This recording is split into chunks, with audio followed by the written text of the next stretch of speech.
ada apa presentasi diskusi dipandu oleh masing-masing kelompok, 5 kelompok ya. Untuk RPS kedua ini eh, diskusi akan dipandu oleh kelompok satu. Silakan kelompok satu untuk menempatkan diri, bisa di-share materinya dan dimulai diskusinya. Silakan kelompok satu.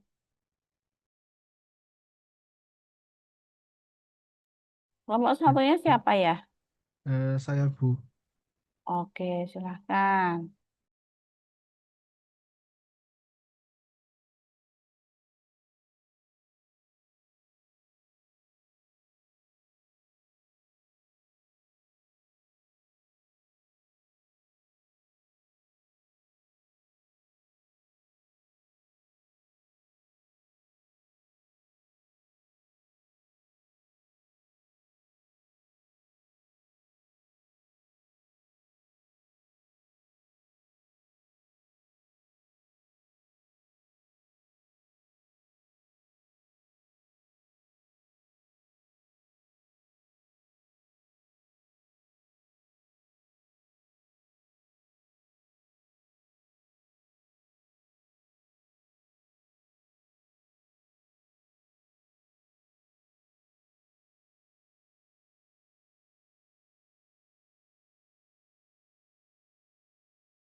Mohon maaf, udah muncul teman-teman.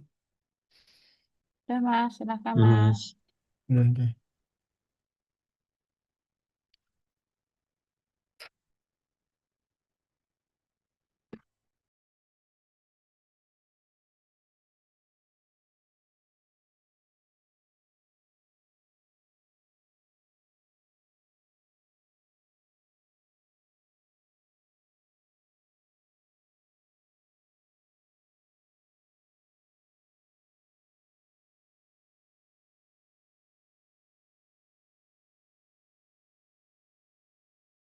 Ngapunten Bu, masih nunggu dua teman belum muncul.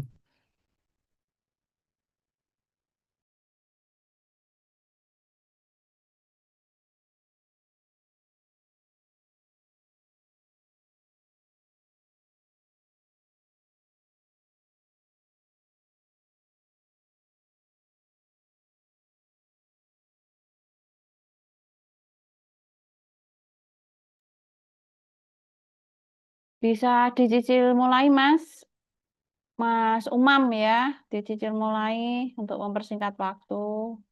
Keburu nanti 5 watt gitu kan. Oke Bu, Hmm, siap-siap. sambil menunggu dimulai sedikit-sedikit. Oke, Bismillahirrahmanirrahim. Assalamualaikum warahmatullahi wabarakatuh. Waalaikumsalam warahmatullahi wabarakatuh. Alhamdulillah pada malam hari ini eh, kami dari kelompok satu izin mempresentasikan hasil diskusi kami mengenai konsep sustainable 3P, Profit, Planet, and People. Kami terdiri dari 4 anggota. Yang pertama Mbak Rani Fitrasuti, yang kedua saya Muhammad Nuzulul Umam, yang ketiga Mas Vicky Dayat, dan yang keempat Mbak Krusita Leviana Zulfi.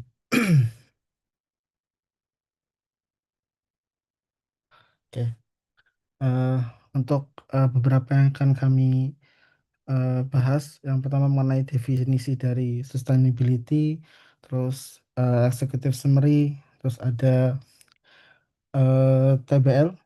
TBL itu triple bottom line, bukan takut banget loh. Dan ketiga itu ada, yang keempat ada promotion of sustainability reporting.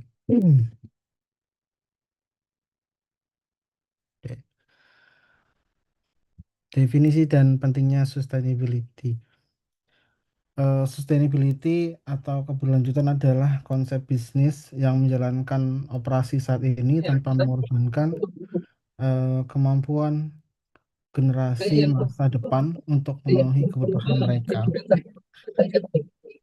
Lalu untuk konsep 3P atau triple bottom line terdiri dari 3 pilar penting, yaitu profit, keuntungan, keuntungan ekonomi. Yang kedua ada people atau kesejahteraan sosial. Dan yang ketiga itu ada planet, yaitu perlindungan lingkungan. Yang mana pendekatan ini mengajak perusahaan untuk tidak hanya fokus pada profit sosial atau untuk tidak fokus pada profit saja, namun juga untuk mempertimbangkan dampak sosial dan lingkungan dari aktivitas mereka. Pelaporan keberlanjutan menjadi alat utama untuk transparansi dan akuntabilitas. Selanjutnya mengenai executive summary, bahwa yang pertama itu ada keberlanjutan bisnis dan akuntabilitas korporat sangat penting dalam konteks global, yang mana terutama setelah skandal keuangan krisis ekonomi tahun 2007 sampai dengan 2009 yang meningkatkan kebutuhan untuk transparansi dan tata kelola perusahaan yang baik. Selanjutnya, keberlanjutan bisnis mencakup 5 dimensi utama yang disebut EGSEE, ekonomi, tata kelola sosial, etika, dan lingkungan. Organisasi yang sukses harus mengelola dan mengintegrasikan kelima aspek ini untuk mencapai kinerja berkelanjutan yang menciptakan nilai bagi pemangku kepentingan. Yang ketiga, laporan keberlanjutan yang mencakup indikator kinerja finansial dan non-finansial pada semua aspek EGSII semakin banyak diterapkan untuk meningkatkan transparansi dan akuntabilitas. Inisiatif global seperti Global Reporting Initiative dan International Integrated Reporting Council memfasilitasi kerangka pelaporan dan assurance sebagai bagian dari standar pelaporan keberlanjutan. Selanjutnya, assurance atau jaminan independen atas laporan keberlanjutan membantu meningkatkan kredibilitas data dan laporan yang menjadi tuntunan bagi banyak pemangku kepentingan termasuk investor dan regulator auditor eksternal dan internal berperan dalam memberikan asuransi ini. Selanjutnya itu konsep 3P sustainability. Yang pertama itu ada profit. Untuk mengukur keberhasilan bisnis bukan hanya dari profit, tetapi juga dari aspek sosial, etika, tata kelola, dan lingkungan. Profit atau ekonomi fokus pada kinerja ekonomi yang berkelanjutan seperti pendapatan dan laba yang stabil sebagai fondasi kelangsungan bisnis. Yang kedua ada people atau sosial, melibatkan tanggung jawab perusahaan kepada komunitas, karyawan, dan pemangku kepentingan lain, termasuk program CSR dan hak asasi manusia. Yang ketiga, planet, lingkungan, mengacu pada dampak aktivitas perusahaan terhadap lingkungan dan penerapan praktik ramah lingkungan serta kepatuhan terhadap regulasi. Ketiga aspek ini saling melengkapi untuk menciptakan nilai tambah dan berkelanjutan bisnis secara menyeluruh. Selanjutnya akan disampaikan oleh Mbak Rani.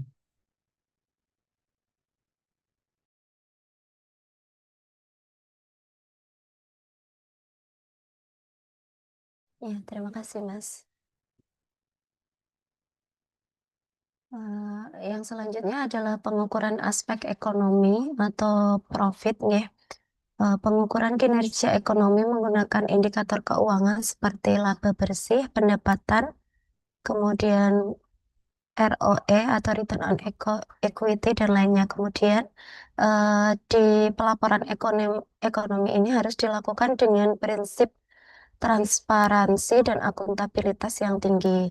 Nah, laporan keuangan yang terintegrasi dengan informasi keberlanjutan membantu para pemangku kepentingan membuat keputusan yang lebih baik.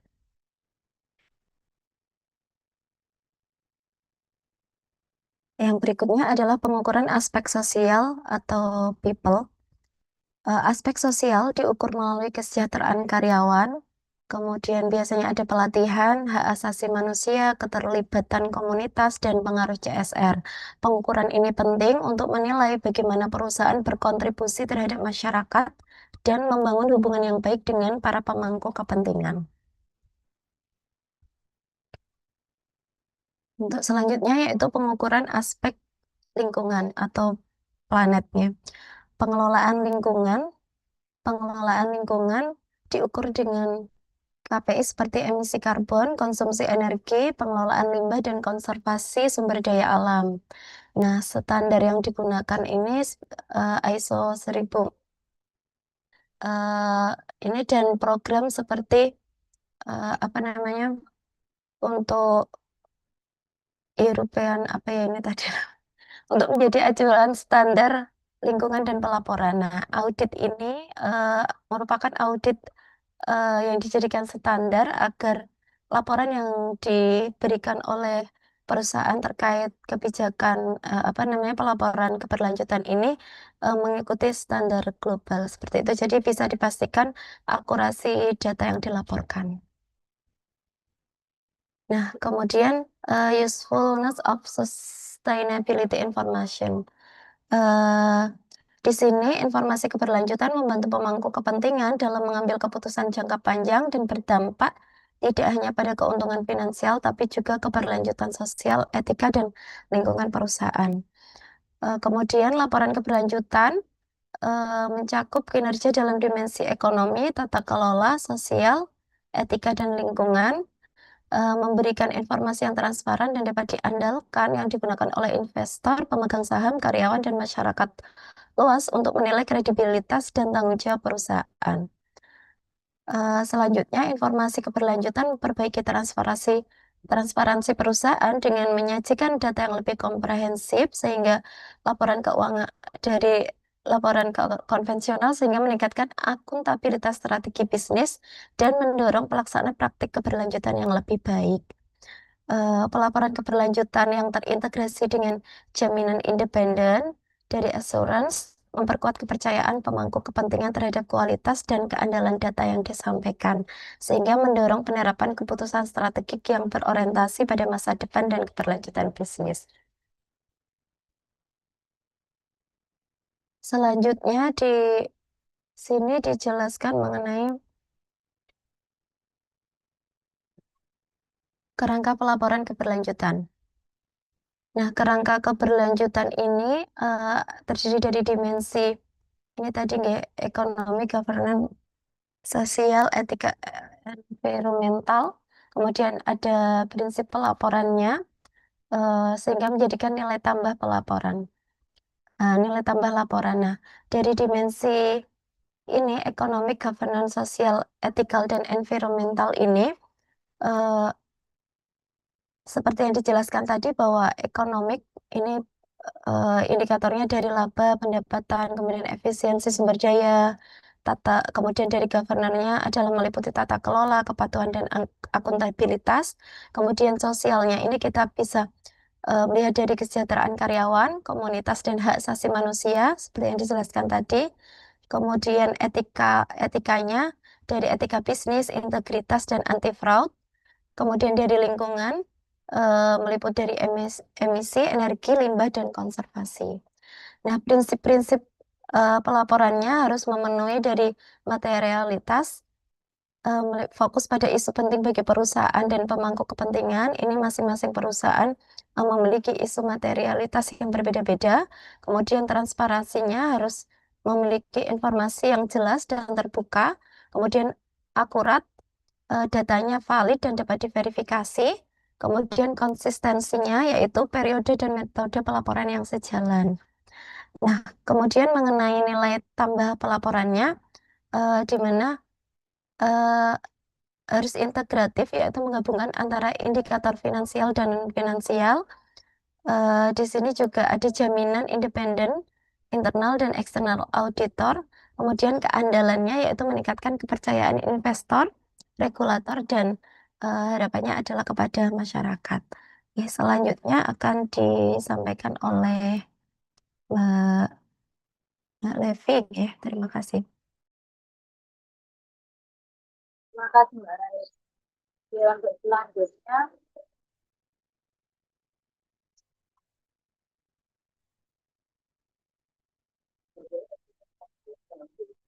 laporan keberlanjutan terintegrasi menggabungkan kinerja keuangan dan non keuangan untuk memberikan gambaran menyeluruh tentang strategi, resiko, dan kinerja perusahaan pada dimensi ekonomi, tata kelola, sosial, etika, dan lingkungan. Investor dan pemangku kepentingan kini menuntut informasi yang mencakup aspek keuangan serta lingkungan sosial dan tata kelola guna mendukung keputusan investasi yang lebih berkelanjutan. Selanjutnya.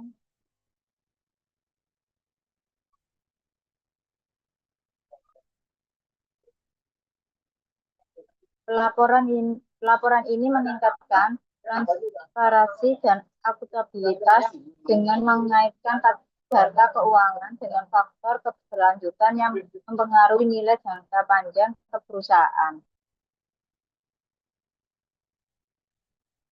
Risiko dan peluang.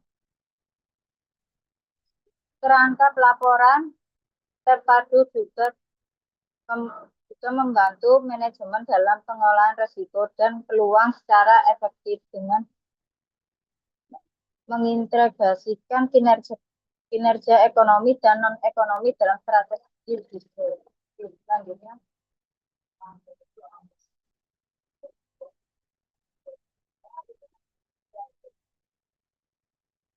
Promotion of Sustainability Reporting.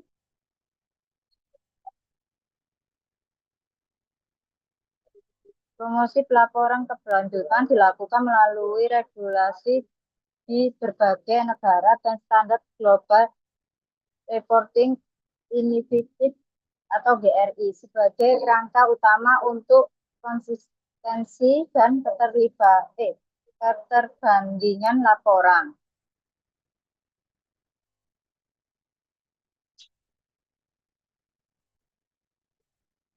Dorongan pasar dari investor mendorong pelaporan sukarela maupun wajib sebagai bagian manajemen risiko dan reputasi. Auditor dan regulator berperan penting dalam memastikan keandalan dan kredibilitas laporan dengan unsur dari auditor eksternal memperkuat transparansi dan akuntabilitas perusahaan. Selanjutnya, Future of Sustainability Reporting yang terdiri dari 4. Yang pertama, tren pelaporan keberlanjutan. Masa depan meliputi integrasi pelaporan keuangan dan non-keuangan yang menyajikan kinerja EGSEE secara konferensi. Dan yang kedua, teknologi digital seperti XBRL mendukung pelaporan yang lebih struktur dan transparan. Dan yang ketiga, adopsi standar global termasuk integrasi dan IRP bertujuan meningkatkan keseragaman dan kredibilitas laporan. Yang keempat, pelaporan wajib dan sukarela. Perkembangan paralel dengan pelaporan wajib meningkatkan keterbandingan, sedangkan pelaporan sukarela mendorong inovasi dan adaptasi organisasi. Selanjutnya,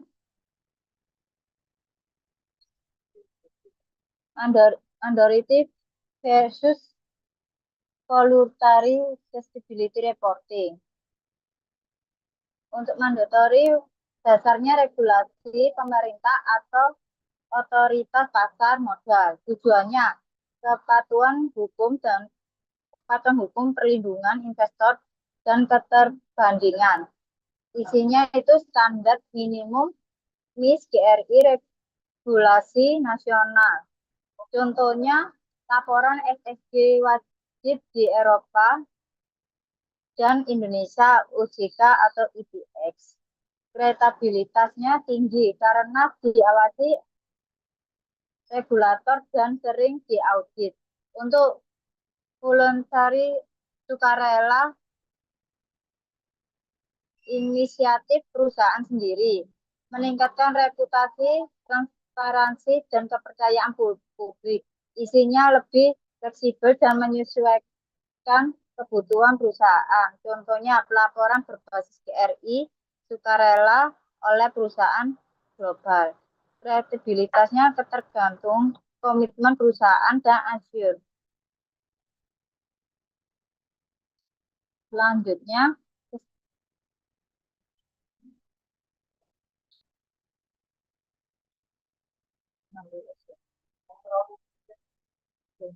sustainability ensure proses yang bertujuan memastikan keandalan laporan keberlanjutan melalui opini independen tentang kebenaran informasi.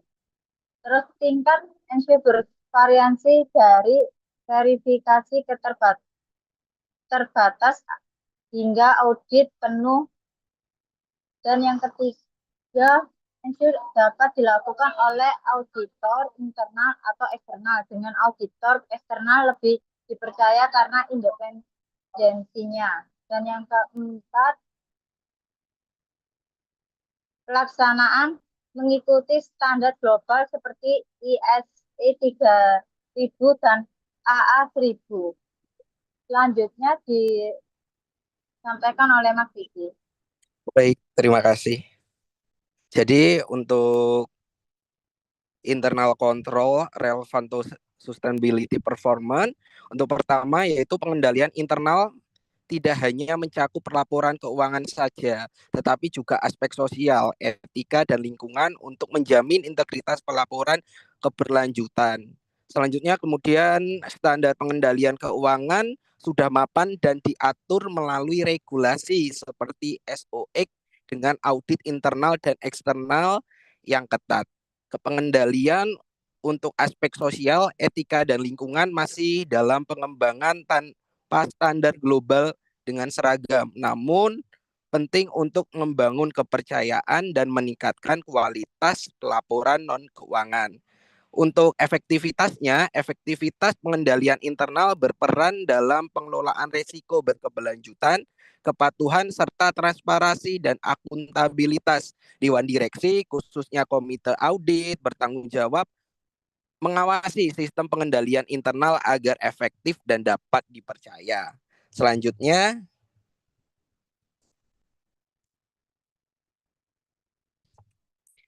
sustainability risk management.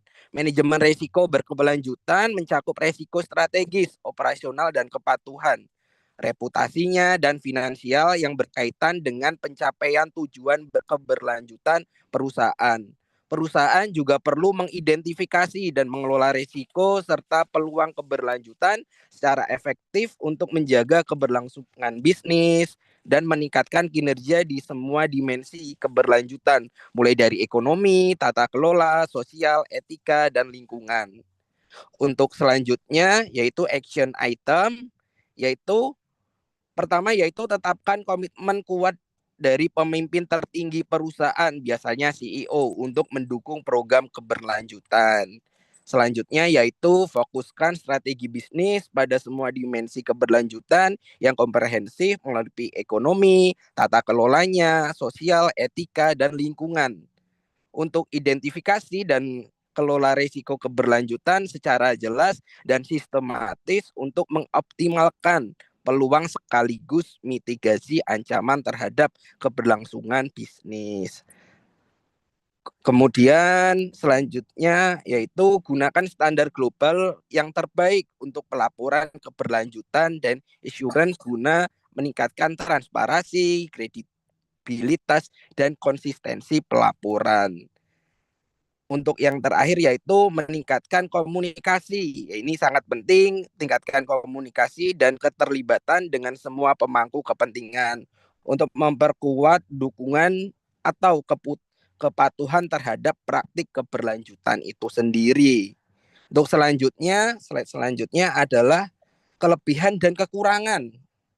Apa aja sih kelebihannya untuk pendekatan 3P ini? Memberikan gambaran menyeluruh untuk mungkin meningkatkan perusahaan, menyeimbangkan keuntungan ekonomi dengan dampak sosial dan lingkungan, pelaporan keberlanjutan yang terintegrasi, memfasilitasi transparansi dan akuntabilitas yang tinggi. Kekurangannya apa sih untuk apa itu pendekatan 3P ini? Kekurangannya yaitu tantangan utama mencakup kesulitan dalam memperoleh data yang akurat dan terstandarisasi khususnya pada aspek sosial dan lingkungan serta kompleksitas dalam pengukuran dan pelaporan yang komprehensif. Untuk slide selanjutnya yaitu praktek terbaik dan tantangan pelaporan itu apa aja. Contoh praktik terbaik seperti Southwest Airlines dengan One Report yang menggabungkan data keuangan yang keberlanjutan secara transparan. Standar internasional ini GRI IFRS mengatur format dan isi laporan keberlanjutan itu apa. Tantangan utama adalah menyusun laporan dengan lengkap, konsisten, dan mudah diverifikasi. Yaitu untuk selanjutnya adalah kesimpulannya dari 3P ini apa aja. Kemudian untuk kesimpulannya, pertama pendekatan sustainability 3P ini menyatukan kinerja ekonomi, sosial, dan lingkungan secara holistik untuk meningkatkan bisnis berjalan berkelanjutan. Untuk akuntansi dan pelaporan keberlanjutan, memberikan transparansi dan akuntabilitas kepada manajemen, diperlukan untuk memenuhi harapan para pemangku kepentingan shareholder dan menjaga keberlangsungan usaha di jangka panjang. Keberlanjutan bisnis ini menjadi prioritas utama bagi perusahaan untuk menciptakan nilai jangka panjang yang keberlanjutan bagi seluruh pemangku kepentingan. Pelaporan keberlanjutan yang disertai dengan asuran meningkatkan transparansi dan membangun kepercayaan pada pemangku kepentingan terhadap kinerja perusahaan itu.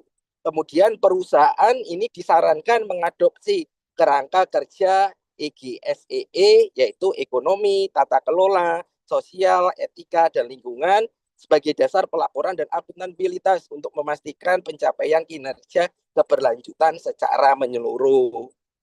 Mungkin presentasi dari kelompok 1 kaitannya dengan sustainability 3P. Selanjutnya saya berikan ke moderator. Terima kasih.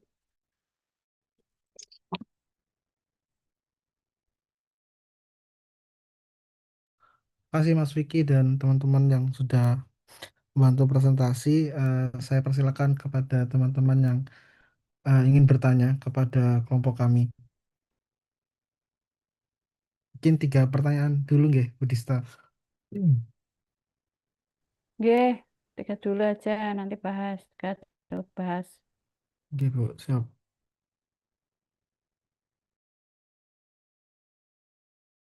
Izin bertanya Mas Umam. Siapa nih? Mbak Juwita kah? Nggih. Oh, Nah, nggih. Mas Umam, apa manfaat dari sebuah perusahaan yang dia mengungkapkan ESG, Mas, bagi perusahaan tersebut? Nah, apa manfaat dari perusahaan yang Ya, yang mengungkapkan ya, laporan ESG. ESG ya? Oke, Mbak, terima kasih. Selanjutnya, Izin bertanya Mas Umam. oh, nggih, Mas Antika. Eko Mas. Oh, Mas Eko. Eko. Oh, alah. Siap, siap. Eko Mas. Gimana Mas Ya, Eko? terima kasih Mas Umam. Ya. Tadi kan dijelaskan ya 3P ya, Planet, People, Profit ya. Ya. Bagaimana bisa mengintegrasikan 3 itu sehingga perusahaan bisa berkelanjutan ya, baik Ya. dari lingkungan, mungkin limbah, pencemaran, dan kan sangat sangat penting sekali ya. Tidak hanya memang profit, walaupun sekarang memang untuk perusahaan kan sebelumnya itu kan yang penting kan profitnya tinggi, untuk stakeholder, untuk komisaris kan bagaimana keuntungan yang lebih banyak itu. Nah, tentunya ini kan bagaimana perusahaan bisa berkelanjutan ya. Ya. Nah, saya akan mencoba bertanya terkait dengan people ya. Ya. Nah, people, people kan sosial, tapi saya lebih ke pekerja ya, buruh. Ya. Sebagaimana saya sampaikan bahwa rata-rata perusahaan kan profit, tapi kalau kita lihat realita ya di realita biasanya kan tanggal 1 Mei itu kan ribuan buruh kan masih demo itu. Berarti kan apakah tanda bukti bahwa perusahaan itu memang belum memperhatikan 3P yang khususnya people itu. Oke. Itu. Apakah tanda Pertanyaan bukti singkat itu bahwa Mas Man. ya Ya, bukti bahwa perusahaan belum melaksanakan 3P ya khususnya mungkin people tidak ya? semua, tapi bagaimana tanggapan dari kelompok penyaji? Gitu Mas. Terima Oke, kasih siap, Mas. siap. Ya, Siap. terus Makasih Mas Eko. Makasih. Izin Enggak, Mas Umar. itu lagi. Mas Entika. Tadi kan di slide 20 ya, Mas Vicky kan ada tentang kelebihan dan kekurangan. Di antaranya kekurangan itu bilang ada tantangan data sosial lingkungan itu sulit gitu. Yang Oke. ingin saya tanyakan, eh, mengapa data sosial dan lingkungan itu sulit diukur secara objektif dan kira-kira ada nggak sih solusi untuk masalah ini? Oke, Oke. makasih Mas.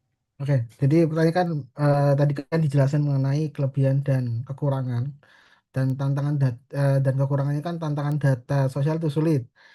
Mengapa data itu sulit untuk Diukur secara diukur, objektif, untuk diukur secara objektif? Oke. terus kira-kira ada nggak solusinya untuk tantangan ini? Oke, Mas. Di copy. Terima kasih Mas Entika. Bu, mungkin izin kami diskusikan dulu dengan kawan-kawan kami ya, Bu. Oke. Ya. Sebentar. Ibu.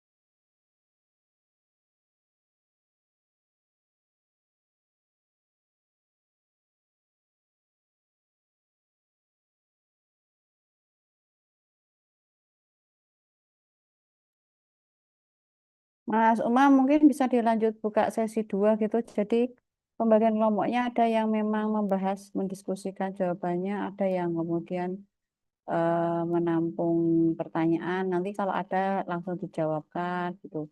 Jadi tidak Oh, saling berpandangan begitu. Sekali lagi keburu 5 watt ya, oke. gitu Ibu, aja sih. siap. Monggo.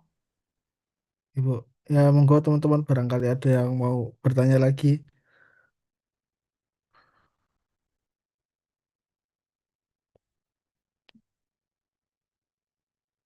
Mbak Sabrina. Ya, gimana?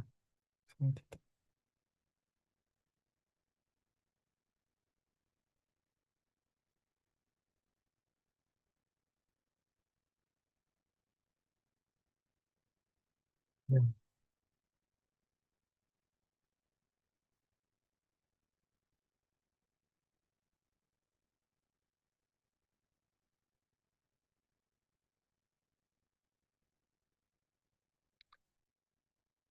Bagaimana relevansi dengan laporan sustainability?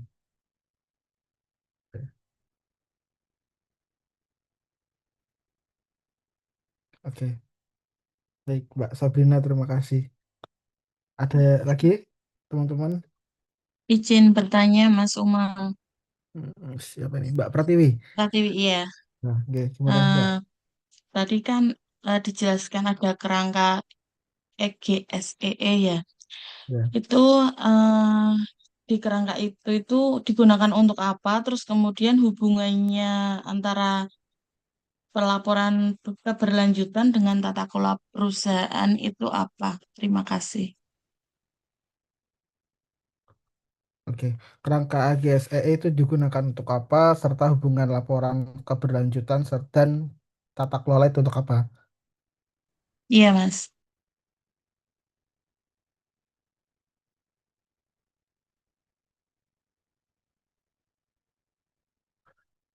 Monggo Mbak Rani, Mbak Levi, dan Mas Vicky barangkali ada yang mau jawab dulu. Ya, saya mau menjawab pertanyaan dari Mbak Juwita. Apa keuntungan perusahaan ketika melaporkan ESG? Keuntungannya itu meningkatkan nilai jangka panjang dan reputasi, meningkatkan tuntutan investor, dan meningkatkan transparansi dan akuntabilitas. Dapat mendapatkan keunggulan kompetitif dan memperbaiki manajemen risiko, efisiensi operasional, dan mematuhi regulasi yang ketat, serta memperkuat hubungan dengan pemangku kepentingan untuk mendukung pertumbuhan keberlanjutan. Mungkin ada yang mau ditambahkan dari Mbak Rani atau Mas Kiki? Ya, izin menambahkan sedikit ya, Mbak. Jadi untuk apa namanya keuntungan perusahaan apa ya manfaat dari melaporkan ini tadi nggih keberlanjutan yang meliputi dari ESG ini tadi nggih keuntungannya itu yang pertama memberikan nilai tambah seperti yang tadi dijelaskan di slide presentasi kami. Jadi adalah meningkatkan reputasi dan kepercayaan di mana oleh konsumen, investor, dan masyarakat luas perusahaan ini dipandang lebih positif sehingga membangun loyalitas biasanya membangun loyalitas pelanggan, kemudian merek dan meningkatkan citra perusahaan. Kemudian ini juga bisa digunakan perusahaan untuk sebagai akses modal dan investasi yang mana dengan adanya ESG yang kuat, tentu saja investor, stakeholder yang apa ya membutuhkan informasi dari perusahaan itu ini lebih apa namanya membuka peluang bagi perusahaan untuk diberikan akses modal atau pendanaan seperti itu karena investor menjadi lebih percaya karena keandalan dari informasi keberlanjutan ini tadi. Ternyata perusahaan tersebut CSR-nya misalnya bagus seperti itu. Jadi investor lebih tertarik. Kemudian pengurangan risiko dan peningkatan efisiensi. Jadi dengan adanya praktek ESG ini karena itu kan ESG ini kan ada governance-nya nggih. Itu lebih mengurangi apa namanya biaya-biaya operasional perusahaan, kemudian penggunaan energi yang lebih efisien. Dan juga ini menjadi keunggulan tersendiri, keunggulan kompetitif bagi masing-masing perusahaan karena masing-masing perusahaan seperti yang tadi dijelaskan bahwa isu materialitasnya itu berbeda-beda. Mungkin saja misalnya perusahaan yang bergerak di bidang telekomunikasi dengan perusahaan yang bergerak di bidang pertambangan seperti itu akan berbeda pelaporan keberlanjutannya karena kan ini yang terkait dengan pertambangan, mining, kemudian yang terkait dengan telekomunikasi tentu berbeda. Jadi masing-masing memiliki keunggulan kompetitif tersendiri. Dan juga ini memberikan apa namanya dampak jangka panjang. Artinya dengan adanya apa ya ESG ini ya komponen ESGE ini juga perusahaan ini pertumbuhannya atau stabilitas ketahanan perusahaannya itu menjadi lebih bagus. Jadi keberlanjutannya itu eh, dia masih memiliki harapan untuk ini nggih, keberlanjutannya ini masih panjang seperti itu nggih. Mungkin itu yang dapat saya sampaikan. Terima kasih.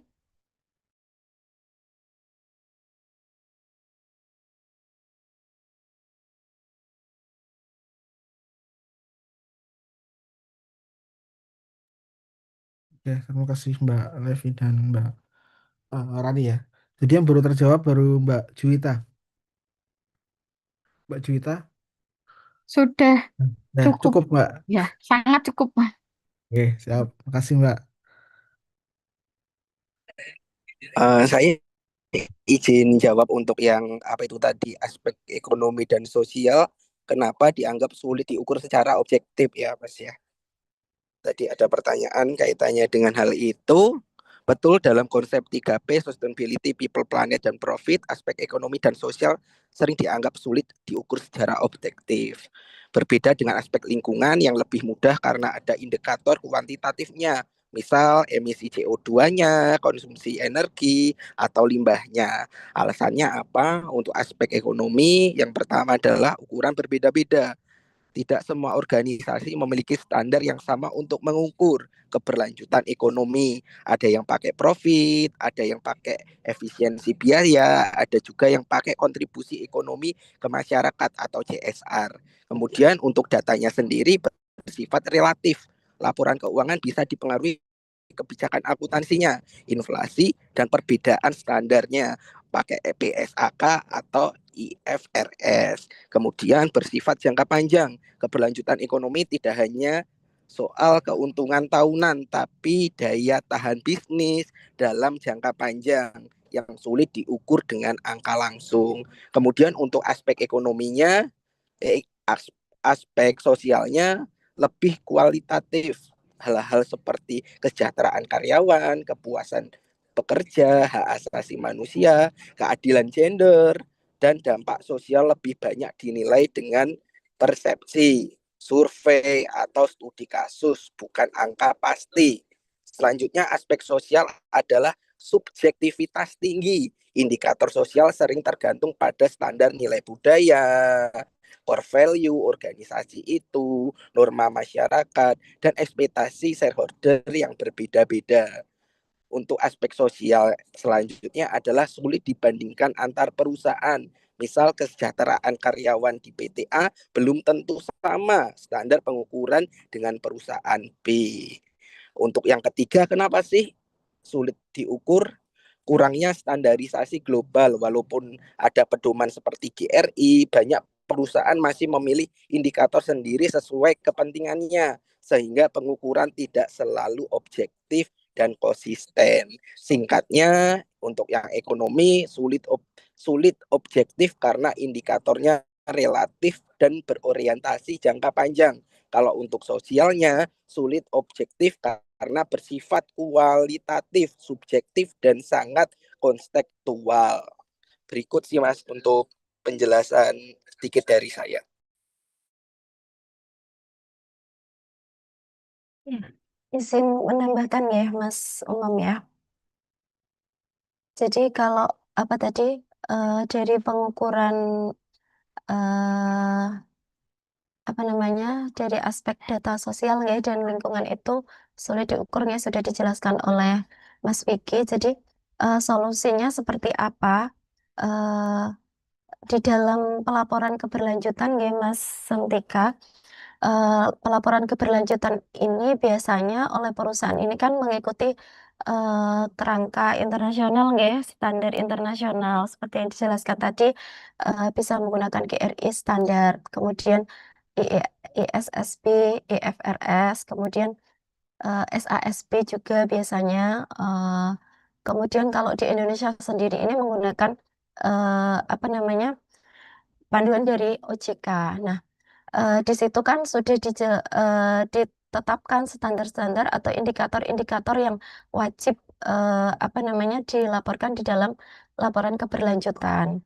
Nah, seperti itu. Nah, kemudian di dalam pelaporan keberlanjutan itu untuk lebih lengkapnya juga biasanya melibatkan pihak ketiga, auditor independennya, ya, jadi ada asuran independennya, walaupun dari beberapa perusahaan ya belum mencantumkan ini ya asuran independen ini tadi lembaga penjamin bahwa perusahaan ini ketika melaporkan pelaporan keberlanjutannya ini sudah memenuhi standar seperti itu ya. Nah, ada lembaga penjaminnya nanti apa namanya dia sudah akurat apa belum, maksudnya ditemukan penyimpangan apa tidak. Nah, biasanya di situ nanti terlihat di laporan dari asurannya. Kemudian dapat apa namanya mengintegrasikan dari ini tadi sosial dan lingkungan ini tadi ke dalam tidak sosial dan lingkungan saja ya tadi semuanya ya aspek ESG EE tadi ya itu diintegrasikan kepada strategi bisnis. Jadi di situ nanti perusahaan akan menjadi lebih serius dalam membangun sistem datanya untuk perusahaannya seperti itu. Jadi ketika pengukurannya sudah memenuhi standar, kemudian dijamin oleh pihak assurance dan strategi bisnisnya sudah terintegrasi, maksudnya meliputi dari dimensi-dimensi tadi ya, ekonomi, sosial, etikal, environmental, dan satu lagi tadi. Nah, itu insya Allah sudah menjadi solusi yang maksudnya lebih lebih baik seperti itu, Mas Sentika.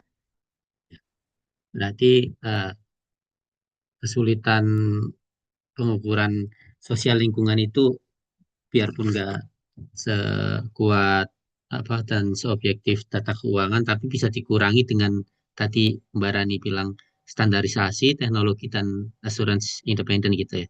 Ya, terima kasih Mbak ya. Oke, oke, oke, terima kasih. Cukup nggih, Mas En. Oke, selanjutnya mungkin saya coba menjawab pertanyaan dari Mas Eko mengenai people atau sosial, khususnya adalah pekerja, yang mana bahwa perusahaan rata-rata itu profit. Namun kenapa pada tanggal 1 Mei itu demo masih banyak buruh yang demo. Jadi eh, fenomena demo buruh itu meskipun perusahaan rata-rata mencetak profit, bisa dijelaskan mungkin dari beberapa sisi, yaitu sosial dan ekonomi. Yang pertama, bahwa kesenjangan antara profit perusahaan dan kesejahteraan pekerja. Banyak perusahaan yang melaporkan keuntungan, namun keuntungan itu tidak selalu dirasakan pekerja dalam bentuk upah yang layak ataupun tunjangan, bahkan jaminan sosial. Yang kedua, bahwa buruh merasa kontribusi mereka tidak sebanding dengan imbalan yang diterima. Dan yang ketiga, bahwa hal ini menciptakan gap atau kesenjangan keadilan distributif, yaitu rasa tidak adil dalam pembagian hasil usaha. Yang kedua itu mengenai masalah upah minimum dan biaya hidup, yang mana upah minimum di banyak daerah sering tidak mengikuti kenaikan biaya hidup, inflasi, harga pangan, biaya transportasi, pendidikan, bahkan kesehatan.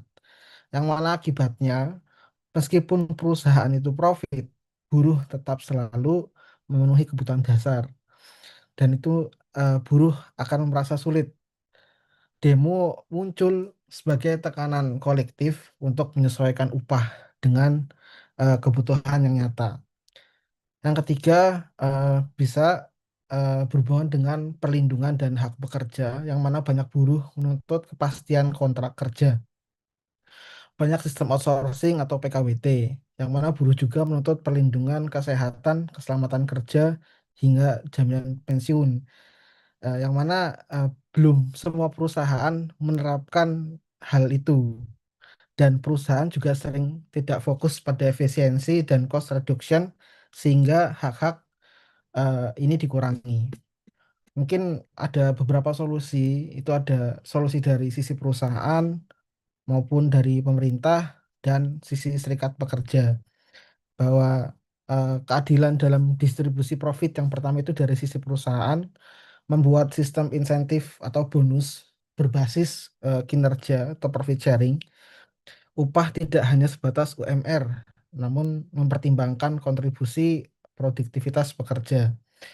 Yang kedua itu harus transparansi dan komunikasi antara perusahaan dengan pekerja, menyampaikan kondisi keuangan perusahaan dengan jelas agar buruh tahu alasan kenaikan atau tidak naik gaji, dan membuka ruang dialog rutin dengan pekerja. Yang ketiga, peningkatan kesejahteraan non-upah, yang mana ada fasilitas kesehatan, transportasi, uang makan, pelatihan, hingga beasiswa anak buruh. Hal ini lebih terasa bagi pekerja dibanding kenaikan upah kecil. Untuk solusi dari pemerintah itu bisa berhubungan dengan kebijakan upah minimum yang adil. Terus ada pengawasan ketenagakerjaan serta fasilitas dialog triparit, yaitu forum komunikasi antara buruh, perusahaan, dan pemerintah untuk mencegah konflik terbuka di jalan. Dan solusi dari sisi serikat pekerja, negosiasi yang konstruktif tidak hanya menuntut, namun juga mengajukan solusi win-win seperti kenaikan gaji bertahap, bukan langsung tinggi, dan peningkatan kapasitas anggota melatih buruh agar melek hukum ketenagakerjaan, produktivitas, dan keterampilan, serta membangun solidaritas yang sehat. Intinya bahwa dialog sosial yang jujur dan berkelanjutan adalah kunci agar buruh tidak merasa dipinggirkan dan perusahaan tetap bisa beroperasi. Mungkin itu Mas Eko, sedikit penjelasan dari saya mengenai pertanyaan Mas Eko, kenapa masih ada buruh apa namanya di demo buruh tinggal 1 Mei ya. Monggo Mas Eko tanggapannya. Ya, baik Mas Umam. Solusinya cukup baik ya, cukup bagus. Di antaranya adalah dialog berkala seperti itu ya. Meskipun pekerja buruh ya atau secara umum itu kan masih menerapkan outsourcing, kontrak kerja, jangankan UMR mau dinaikkan. Nanti kalau di ada pemecatan nyari kerja juga susah mungkin. Nah, jadi ini mungkin ini dari kelompoknya sih itu di perusahaan di Indonesia ini menurut ini aja pengamatan atau analisa apakah memang sudah ada kesadaran terkait dengan untuk memperhatikan people ya. Kalau profit jangan ditanya. Kalau profit itu mesti perusahaan ya mesti profit. Kalau menurut inilah dari kelompok penyaji. Kalau mungkin perusahaan yang besar mungkin sudah ya tinggal Unilever dan sebagainya. Tapi bagaimana pendapatnya? Gitu Mas. Terima kasih Mas. Oke, terima kasih Mas Eko. Mbak Rani, barangkali mau ada Ya tambahan? barangkali pendapat saja secara secara umum lah gitu. Oke. Kalau masalah profit mungkin oke, planet mungkin lingkungan sudah mulai memperhatikan juga. Termasuk kemarin Budista Tupperware pun bisa bangkrut, mungkin jadi perhatian semua menggunakan plastik. Nah, mungkin juga dampak misalkan ini ada hotel di situ limbahnya luar biasa, pembuangan air di situ, kemudian semuanya kan kalau hotel kan lingkungan sekitar kan masyarakat, otomatis kan ini. Nah, itu kan sudah mulai memperhatikan barangkali. Tapi untuk people itu, menurut kelompoknya penyaji itu kalau di perusahaan di Indonesia itu kira-kira seberapa ini perhatiannya? Secara umum ya, gitu. Terima kasih. Terima kasih Mas Umam atas solusi dan Mungkin jawabannya. Terima kasih. Ya, Mas Umam. menambah sedikit Ya. Mas siapa Pak Ekom ya. Memang kalau kita cermati ya berdasarkan demo yang sudah berlangsung ya dan terjadi banyak ada beberapa tragedi ya kemarin. Kemarin tuh saya menyaksikan sendiri demo di Pati. Kemudian ada juga demo di itu ya di Jakarta. Kemudian jadi merambat kan ada di Nepal dan sebagainya. Itu kan memang kesejahteraan terhadap eh, manusia ya kemanusiaan itu memang berarti kan masih dipandang kurang seperti itu. Nah, eh, ini sebenarnya kebijakan-kebijakan itu tidak lepas dari peran pemerintah. Jadi eh, sebenarnya kalau misalnya dari pemerintah sendiri tegas terhadap perusahaan-perusahaan yang misalnya menyeleweng dari eh, ketidak ketidakadilan terhadap pekerja nih, mungkin akan menjadi lebih baik. Tapi di sini isu-isu mengenai seperti itu kan tidak lepas dari isu politik. Jadi ini memang tuntutan dari misalnya dari demo buruh itu sendiri kan tuntutannya ada beberapa, misal mengenai Omnibus Law, kemudian tidak kena pajak misalnya 7.500.000 ya kalau nggak salah berapa itu. Kemudian ada beberapa nih tuntutan-tuntutannya itu. Nah, itu kan tidak lepas dari peran pemerintah yang mengatur bagaimana sih sistem pekerja ini dapat diterapkan di perusahaan.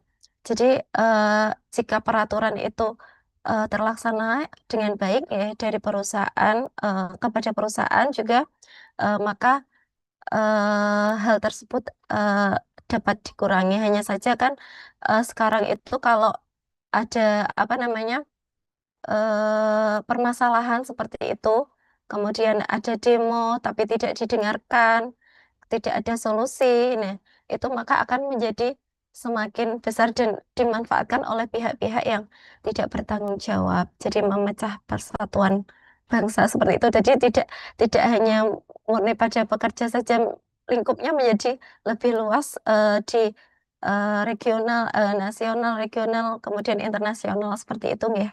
Pak Eko, mungkin itu yang bisa saya tambahkan. Intinya masih rendah ya Pak. Mbak Rani Peran, izin menambahkan mungkin government Mbak ya, Rani. berarti ya Mbak. Peran government itu ya, berarti ya. G-nya ya. Oke, Ya. saya lebih ini peran ke pemerintahnya dan juga pelaksanaan dari perusahaan. Sebenarnya kan kita sudah banyak peraturannya, hanya saja bagaimana sih pelaksanaannya itu kita yang masih mencari celah-celah bagaimana tidak untuk menerapkan peraturan sesuai peraturan seperti itu. Iya. Pak Galih monggo. Ini, Pak. Mungkin izin Mas Eko sedikit menanggapi ya, karena memang menarik ya kalau terkait people di sini. Namun mungkin kalau saya dari sudut pandang lain mungkin ya Pak Eko. Jadi kondisinya mungkin kalau tadi buruh kenapa masih demo dan seterusnya. Salah satu apa indikasi perusahaan dalam artinya kan balik lagi ke kesejahteraan gitu ya.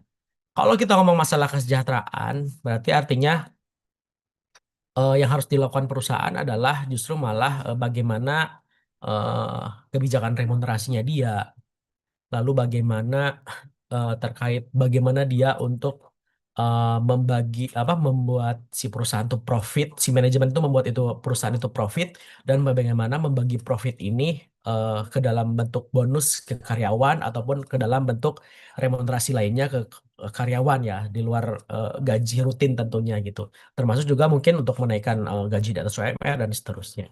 Nah, apa namanya, indikasinya adalah satu itu kebijakan dari terkait terkait employee ke karyawan tersebut di perusahaan tersebut bagaimana.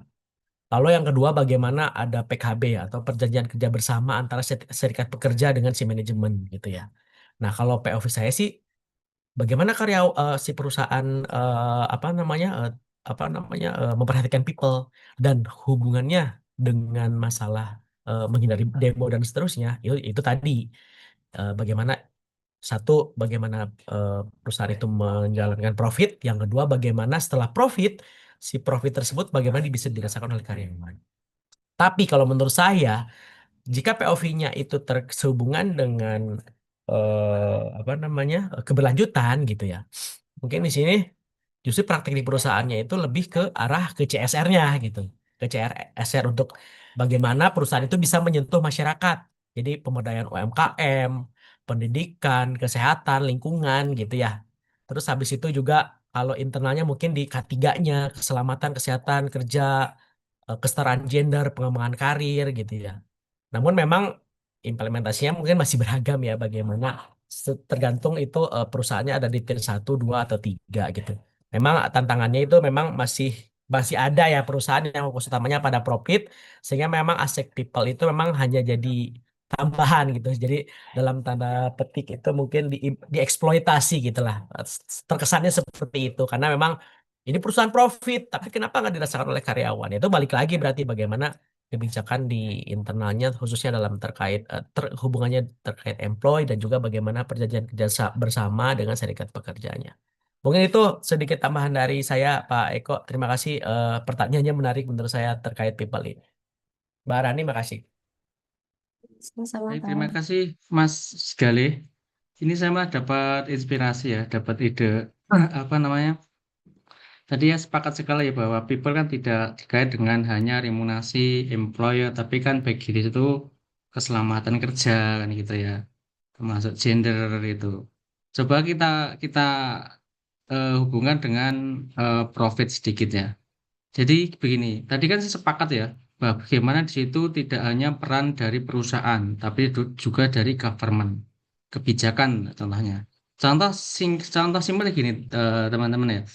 Misalkan ada peningkatan UMK atau apa namanya UMR kan lah 200.000 misalkan gitu ya.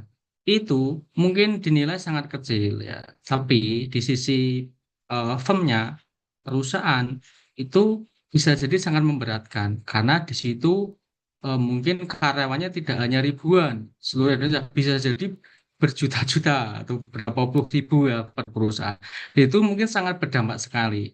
Maka info terbaru ya, ini mungkin salah satu solusi ya. Info terbaru dari Menteri Keuangan yang baru itu ada namanya kebijakan fiskal untuk karyawan.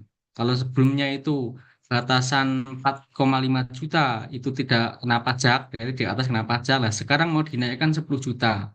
Nah, ketika 10 juta berarti penghasilan misalkan 90 juta, berarti kan udah di bawah PTKP tidak terkena pajak. Nah, bisa jadi dengan dinaikkan itu, maka di sisi lain juga ada nanya perusahaan juga akan menerima seperti itu. Artinya apa? Ketika ada peningkatan 200.000, bisa jadi perusahaan juga menghemat perpajakannya.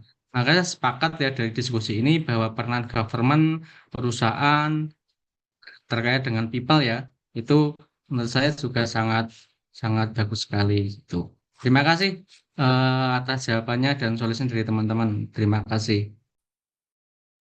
Terima kasih Mas Eko sekali, Mbak Rani, yang sudah memberikan tambahan ya mengenai people. Selanjutnya mungkin pertanyaan dari Mbak Sabrina udah dijawab belum ya?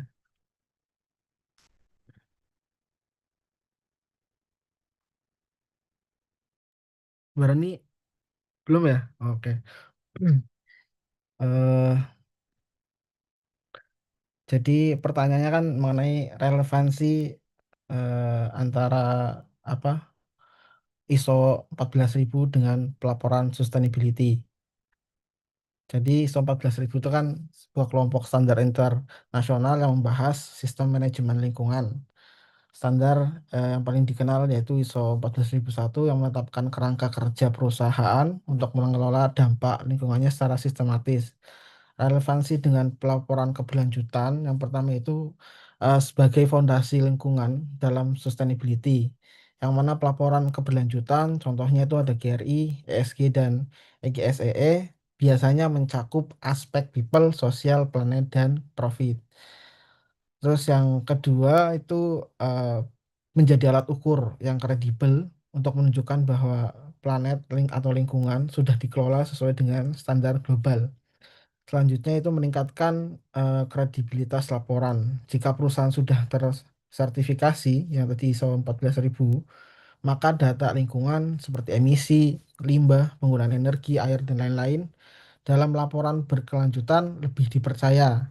Hal ini karena ada standar dan audit independen. Selanjutnya yaitu mendukung kepatuhan dan regulasi atau stakeholder. Yang mana banyak stakeholder, investor, regulator, ataupun konsumen internasional mengharuskan perusahaan menunjukkan komitmen lingkungan. Nah, ISO 14001 memudahkan perusahaan mengisi bagian laporan keberlanjutan yang terkait dengan kepatuhan hukum, mitigasi risiko lingkungan, dan target SDGs. Selanjutnya yaitu membantu menentukan Key Performance Indicator. Bahwa ISO 14001 mensyaratkan perusahaan menetapkan indikator lingkungan, contohnya intensitas emisi, CO2, volume limbah B3, serta pemakaian air atau energi per unit produksi. Intinya bahwa relevansinya adalah ISO 14.000 itu alat manajemen lingkungan memastikan proses internal perusahaan patuh dan terkendali. Sustainability reportingnya yaitu alat komunikasi eksternal menyampaikan hasil kinerja ekonomi, sosial, dan lingkungan ke publik. Relevansinya bahwa ISO 14001 menyediakan data valid dan sistematis untuk pilar lingkungan dalam laporan berkelanjutan. Gitu Mbak Sabrina.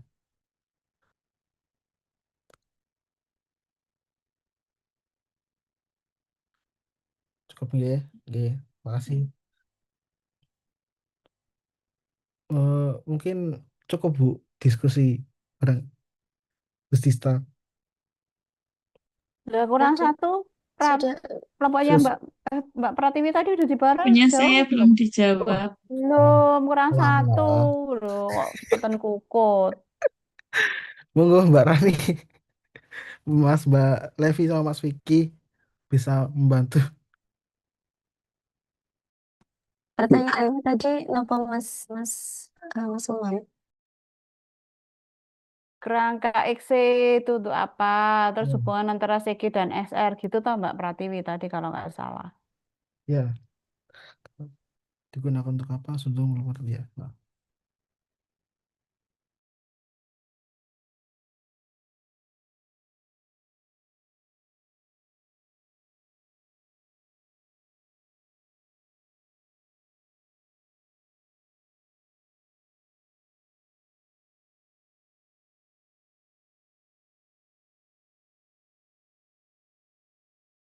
Oh, oh, Pratiwi ya. Eh, apa tadi? Hmm. Tadi nggih, IKSI tadi nggih, eh, ekonomi, governance,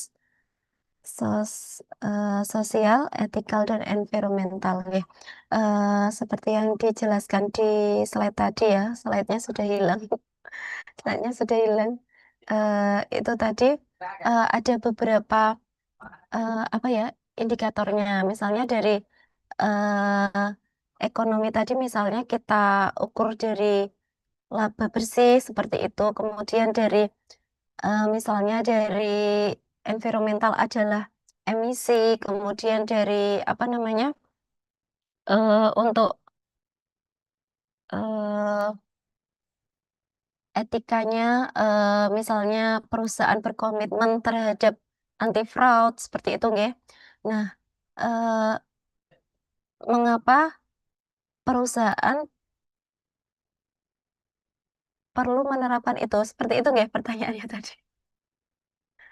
Tadi hubungannya antara SR sama tata kelola perusahaan gitu, Mbak.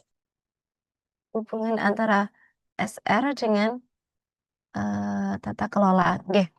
Eh, jadi untuk apa namanya tata hubungan antara pelaporan keberlanjutan ya dengan tata kelola itu sifatnya ya saling menguatkan seperti itu ya.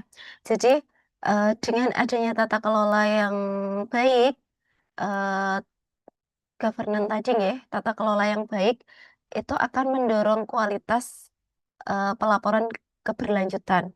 Jadi manajemen itu memiliki komitmen terhadap pelaporan keberlanjutan yang transparan dan akuntabel seperti itu ya Mbak. Jadi pelaporan ini akan mengkomunikasikan antara apa namanya dampak sosial, lingkungan dan sebagainya perusahaan kepada stakeholder sehingga menunjukkan menunjukkan tata kelola yang baik atau KISIKING ya, Good Corporate Governance seperti itu. Jadi eh, tata kelola ini akan mempengaruhi pelaporan keberlanjutan, mempengaruhi struktur dan kualitas tata kelolanya, kemudian komitmen manajemennya, transparansi dan akuntabilitasnya, sehingga perusahaan ini akan memberikan laporan yang terbaik, apa namanya, laporan keberlanjutan yang terbaik, apa yang sudah dia lakukan, kemudian melaporkan apa yang sudah dia lakukan dan melakukan apa yang eh, benar-benar melakukan apa yang sudah dia laporkan seperti itu. Jadi dengan praktik terbaiknya ya seperti itu, sesuai dengan aspek materialitasnya tadi ya dari masing-masing perusahaan itu. Jadi berbeda-beda dari masing-masing perusahaan. Ketika tata kelolanya bagus, ya, insya Allah untuk pelaporannya menjadi lebih lebih bagus juga. Tidak hanya bagus dalam hal pelaporannya, jadi secara apa namanya pelaporan, tapi aksinya nol tidak, tapi aksinya juga bagus 100%, kemudian untuk apa pelaporannya juga bagus sesuai seperti itu. Mungkin itu yang bisa saya jawab Bu Pratiwi. Monggo tambahannya. Ya, Mbak Rani, terima kasih.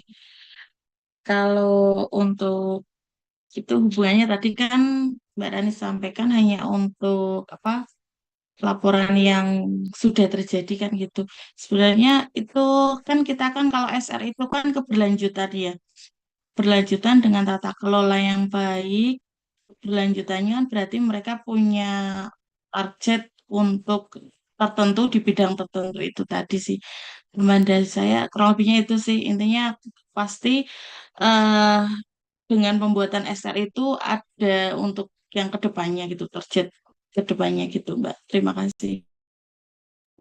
Ini Bu, jadi eh, apa namanya untuk pelaporan keberlanjutan tadi ya, itu tadi kan ada beberapa dimensinya tadi. Nah, itu kalau oleh di dalam bukunya Reza ini tadi ya, pelaporannya itu terintegrasi. Jadi mengintegrasikan semua dimensi tadi ke dalam strategi bisnis perusahaan sehingga diperoleh ini tadi perusahaan tidak hanya mementingkan profit saja tapi juga dimensi-dimensi yang lain ya, sehingga tidak ada unsur ketimpangan perusahaan untung tetapi pegawainya misalnya tidak sejahtera seperti itu. Nah, itu memang eh, ketika dimensi yang ada di dalam IKSI tadi ya, dimensi itu tadi sudah masuk di dalam strategi bisnis perusahaan, maka perusahaan ini tadi mampu membuat laporan keberlanjutan yang bagus. Nah, laporan keberlanjutan yang bagus tadi tidak hanya kontennya saja, tapi juga apa namanya praktik yang sudah dilakukan yang masa lalu, kemudian karena itu berlanjut untuk yang masa depan kan dia akan melihat peluang-peluang yang masa depan itu juga akan apa namanya kalau di pelaporan terintegrasi itu kan juga terlihat, jadi prospek masa depannya juga terlihat seperti itu, Bu. Mohon maaf kalau kurang. Mbak Rani, terima kasih. Sepakat.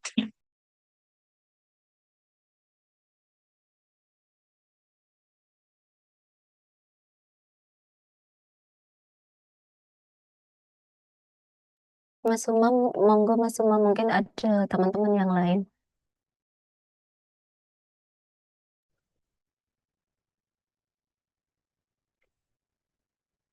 Monggo, teman-teman barangkali ada yang masih mau bertanya atau menambahkan jawaban dari kelompok kami.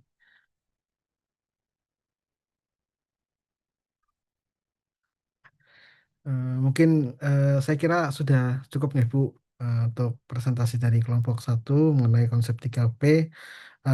Kurang lebihnya mohon maaf.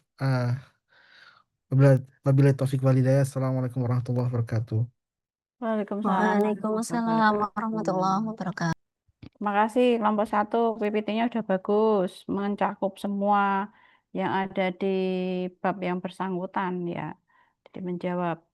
Kemudian ini ada yang kan saya sudah share materi juga di SIM ya, mengenai konsep pengukuran sustainability ya, menambahkan dari materinya kelompok 1 tadi. Jadi ceritanya itu kan awal-awal perusahaan berdiri ya sudah dia mencari profit gitu kan, sampai beberapa dekade itu berjalan seperti itu terus.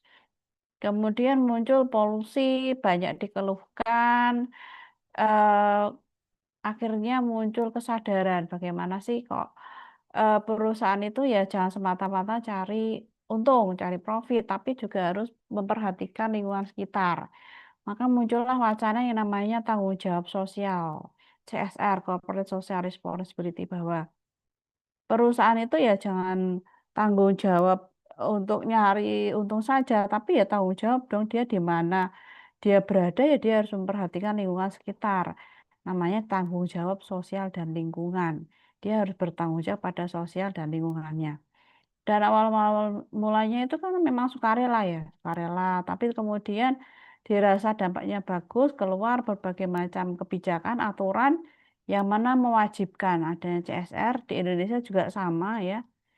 UU PT 40 tahun 2007 sekali lagi ya juga mewajibkan CSR. Pokoknya perusahaan harus melakukan CSR. Harus. bentuknya apa tidak ditentukan, besarannya berapa juga tidak ditentukan. Itu tahun 90-an itu muncul yang namanya CSR dan awal 2000-an. Kemudian muncul skandal yang namanya Enron dan WorldCom ya.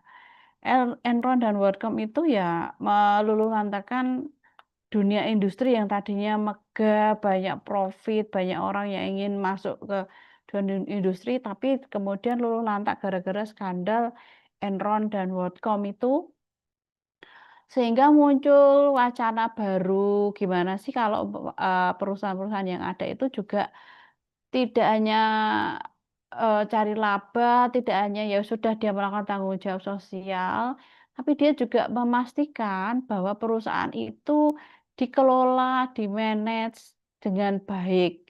Muncul yang namanya corporate governance, ya tata kelola perusahaan.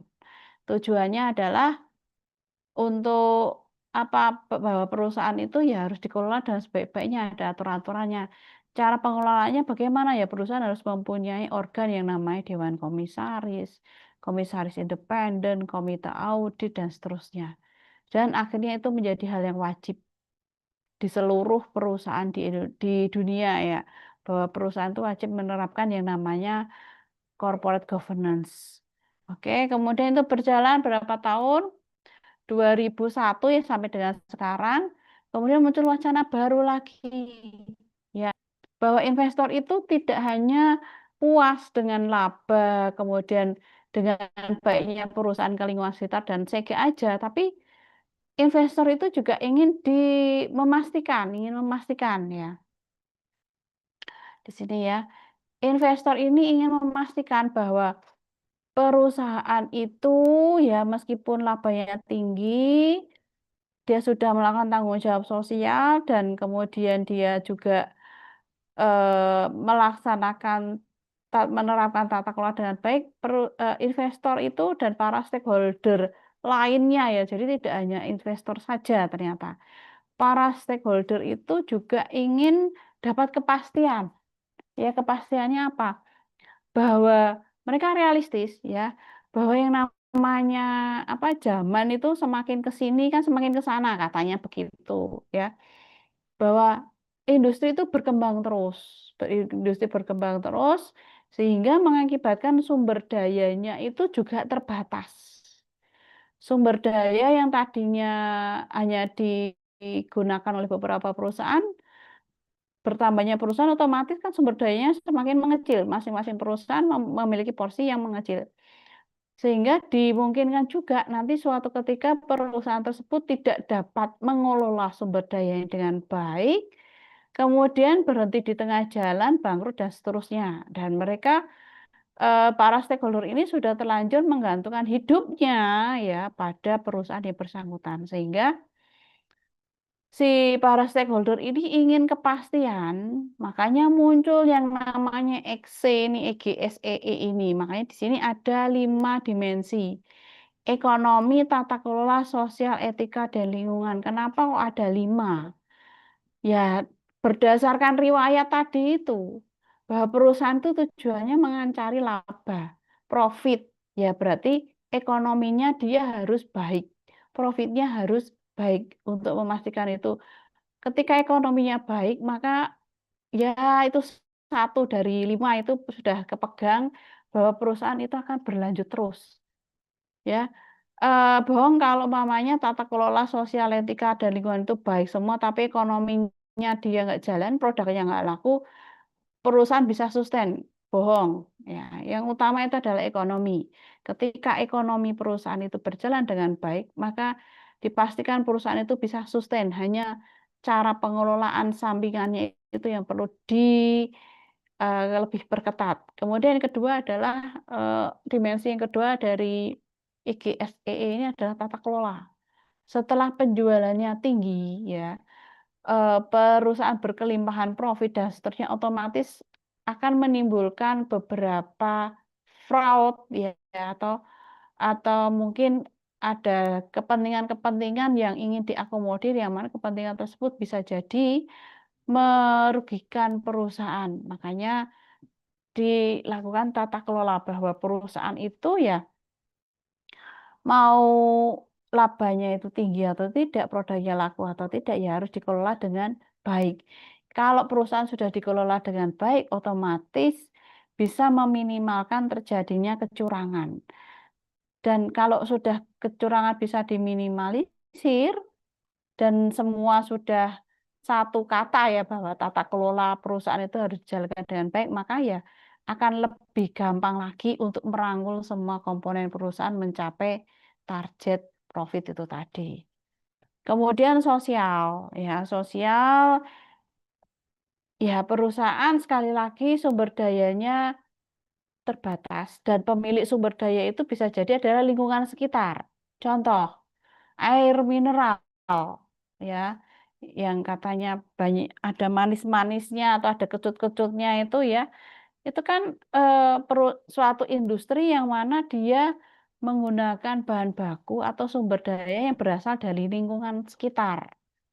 Sehingga ya mau tidak mau perusahaan harus memperhatikan sosial lingkungan sekitar. Baik-baik deh lu gitu kan sama lingkungan sekitar. Dari mereka kamu bisa hidup itu tadi sumber mata air. Ya meskipun ada yang namanya hak pengelolaan apa gitu, tapi ya ketika dia baik dengan lingkungan, dengan sosial sekitar, maka perusahaan itu akan bisa survive ya. Kemudian yang keempat adalah etika. Kenapa kok etika? Etika itu kaitannya dengan tata kelola. Lah skandal Enron dan WorldCom itu kan juga terjadi skandal karena orangnya tidak beretika ya. Nggak sopan, awalnya nggak sopan, tapi ternyata bahwa ketidaksopanan itu berdampak yang signifikan. Bisa meluluhlantahkan dua perusahaan raksasa itu gara-gara tidak beretika itu. Makanya dimasukkan ke dalam salah satu dimensi XC ini, EGSEE ini ya. Bahwa perusahaan itu ya harus beretika terhadap siapapun yang terkait dengan perusahaan. Utamanya adalah para stakeholder. Perusahaan harus mementingkan memperhatikan kepentingan dari supplier, dari customer. Jadi buat produk itu jangan asal, buatlah produk sebaik mungkin ya. Produk yang bagus, tidak mengandung racun ya, yang awet dan seterusnya. Termasuk melakukan pemeriksaan secara berkala. Seperti yang baru saja kejadian mungkin beberapa hari yang lalu ternyata ditemukan ya Indomie rasa apa? Soto. Soto itu mengandung zat apa? Begitulah. Itu adalah perlunya etika bahwa kamu diawasi atau tidak ya harus tetap menerapkan quality control, mengadakan pemeriksaan secara berkala itu yang namanya etika. Ketika itu sudah terkuak keluar dan susah untuk mengantisipasi, maka ya bisa jadi dimensi yang lainnya juga terkena. Dan lingkungan kaitannya dengan sosial yang tadi. Itu ya riwayat kenapa kok perusahaan itu perlu mengungkapkan ESG, EGSE atau sustainability. Itu tadi. Jadi juga menjawab pertanyaan yang lain-lain bahwa kenapa kok people-nya, planetnya dan seterusnya. Nah, perusahaan sekali lagi tidak bisa berdiri sendiri. Jadi ya harus memperhatikan itu tadi pilar-pilar yang membentuknya. Sederhananya itu tadi 3P itu. Kok ini apa masih ada demo gitu kan? Apakah itu berarti perusahaan tidak memperhatikan? Ya memang sekali lagi tenaga kerja yang terperhatikan atau tidak, banyak demo atau tidak, itu sedikit banyak berkaitan dengan kondisi suatu negara. Ya, coba kita lihat di negara-negara maju sudah tetangga kita ya, Australia. Di Australia itu upah buruh bahkan tenaga lepasan informal ya, pemetik apel atau cleaning service itu dibayar per jam. Ya, bukan berarti kemudian Indonesia harus mengadopsi itu, tidak. Tapi coba pernahkah ada demo gitu kan? Hari May Day di sana buruh-buruhnya sepertinya kok jarang. Lebih banyak di Indonesia. Kenapa ya? Kondisi Indonesia sendiri memang utamanya pada saat ini ya kondisinya sedang tidak baik-baik saja, banyak PHK, kemudian ekonomi juga sulit ya, ya ini ya lebih paham ya teman sekelas ini, Maksi ini lebih paham ya maksud kondisi sekarang itu bagaimana. Kemudian ini relevansi ISO 14.000 dengan sustainability bahwa ada beberapa perusahaan yang memang dia pengukuran dia sudah menerapkan sustainability di dalam pelaporan sustain SR-nya ya SR-nya itu ya diukur dari ISO 14.000 karena di situ ada item-item ISO 14.000 atau ISO yang lainnya itu kan jadi satu yang menginduk ke GRI Global Reporting Index itu menginduk jadi satu dan di dalam GRI itu ada banyak sekali eh, ISO atau mungkin poin-poin ya berdasarkan jenis industrinya. Kalau industri tambang ya menganutnya GRI nomor sekian sekian sekian. Kalau ini ya sekian sekian sekian. Nah, ketika perusahaan itu sudah mengikuti atau menerapkan, oh saya adalah perusahaan tambang, GRI-nya berapa, ya seri berapa, kepala 4 atau kepala 2 atau berapa. Ketika perusahaan itu sudah menerapkan, dia eh, mengeluarkan statement, oh saya sudah mengeluarkan, maaf, saya sudah menerapkan GRI 400 karena saya perusahaan tambang, contoh saja ini. Nanti pastinya bisa dilihat ya GRI itu, perusahaan tambang itu berapa. Contoh ini saya sudah perusahaan tambang sudah menerapkan GRI kepala sekian. Oke.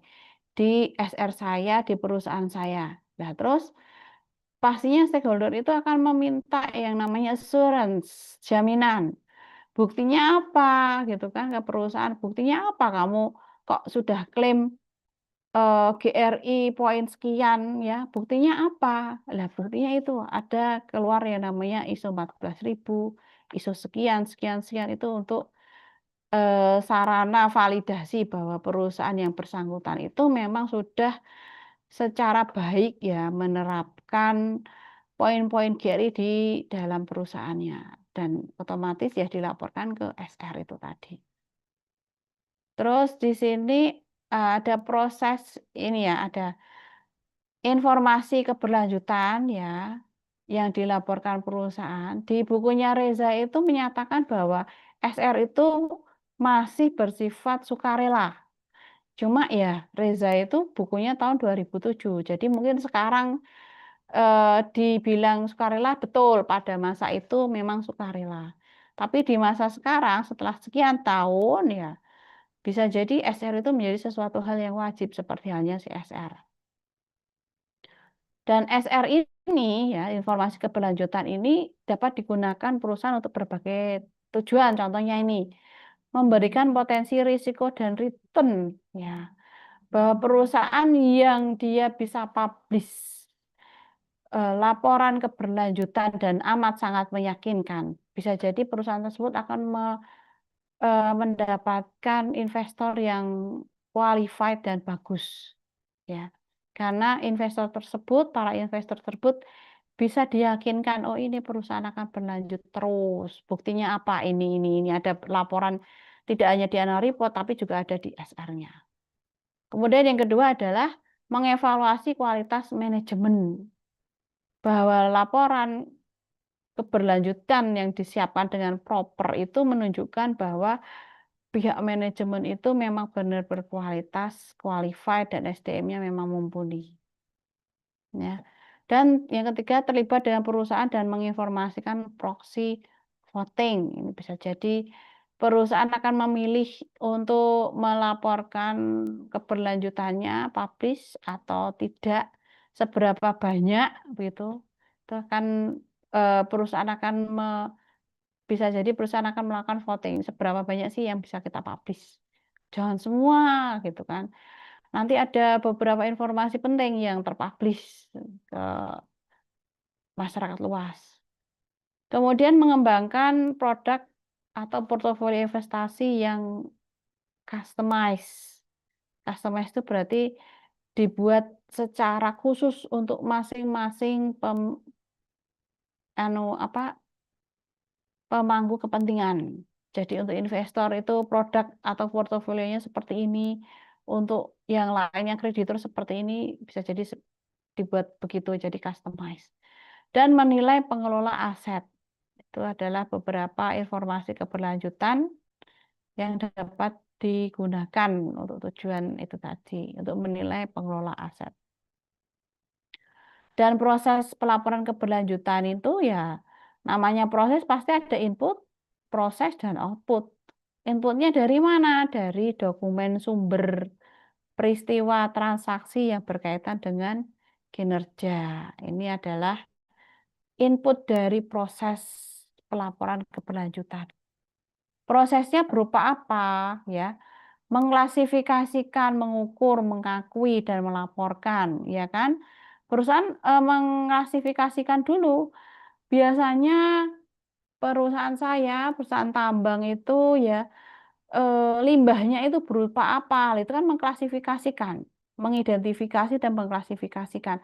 Oh, ada limbah padat berupa abu, limbah cair berupa apa, limbah gas berupa apa, itu diidentifikasi, diklasifikasikan. Kemudian diukur, kira-kira dalam satu periode akuntansi, saya itu menghasilkan berapa meter kubik ya limbah padat abu, berapa meter kubik apalah diukur gitu kan, ada ukurannya. Kemudian diakui memang ditulis ya bahwa dalam satu periode akuntansi ya perusahaan ini ya menghasilkan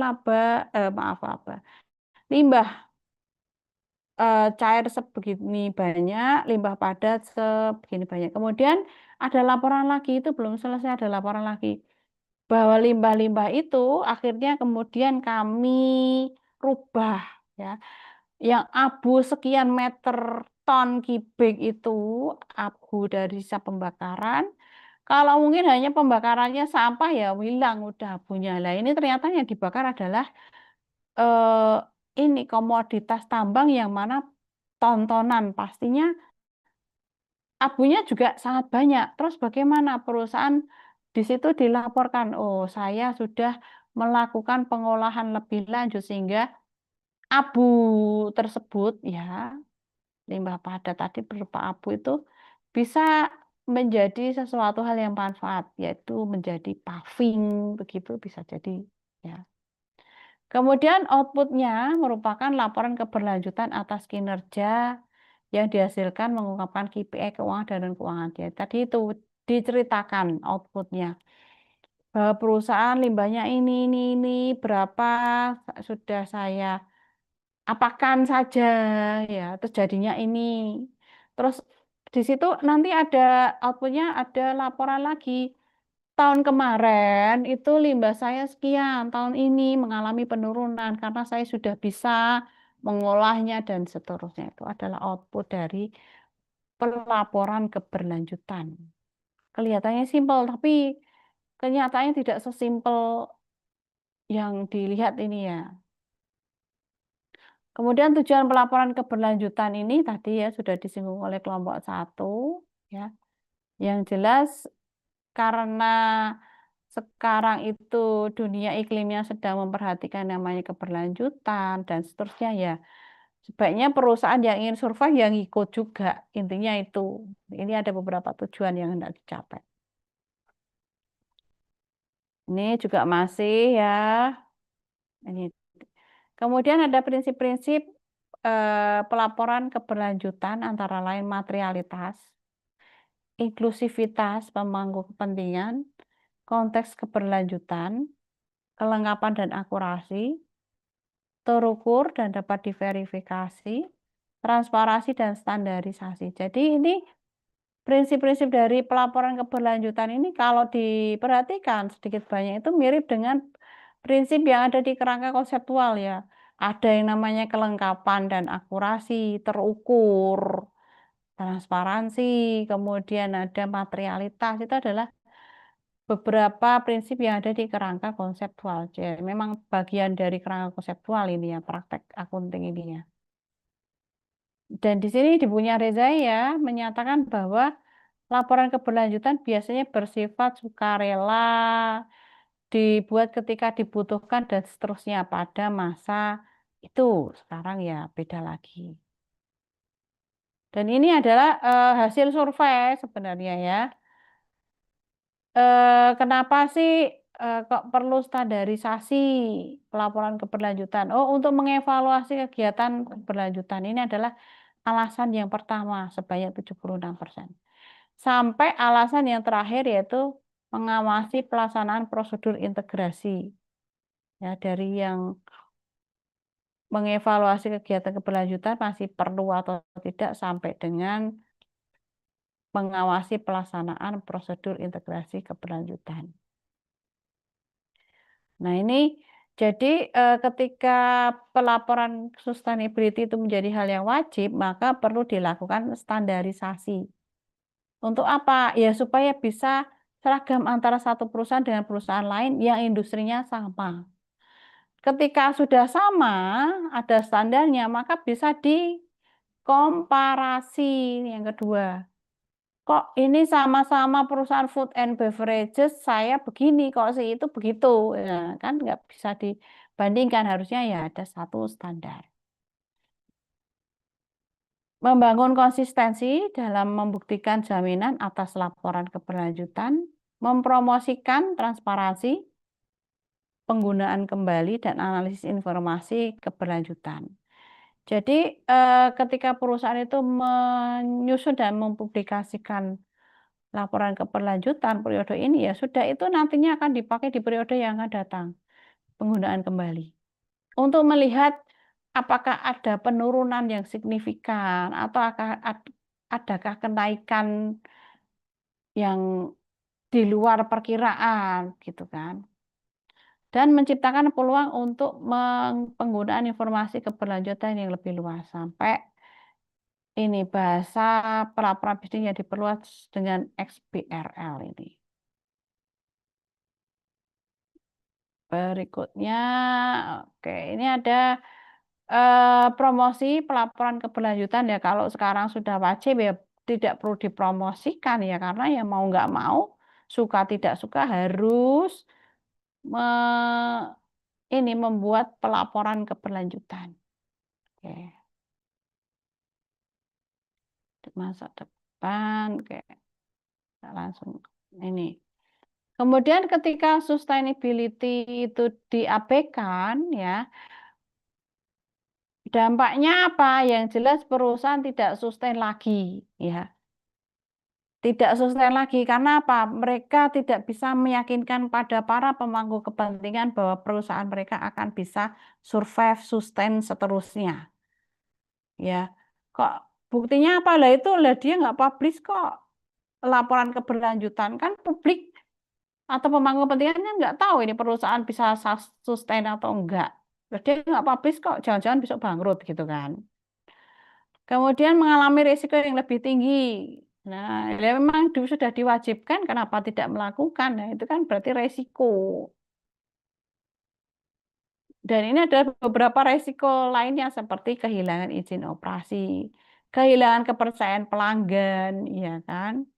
Tidak mampu menarik sumber daya manusia yang paling berkualitas dan tenaga kerja yang berbakat. Dan kesemuanya ini merupakan dampak yang bertubi-tubi dari pengabaian terhadap sustainability.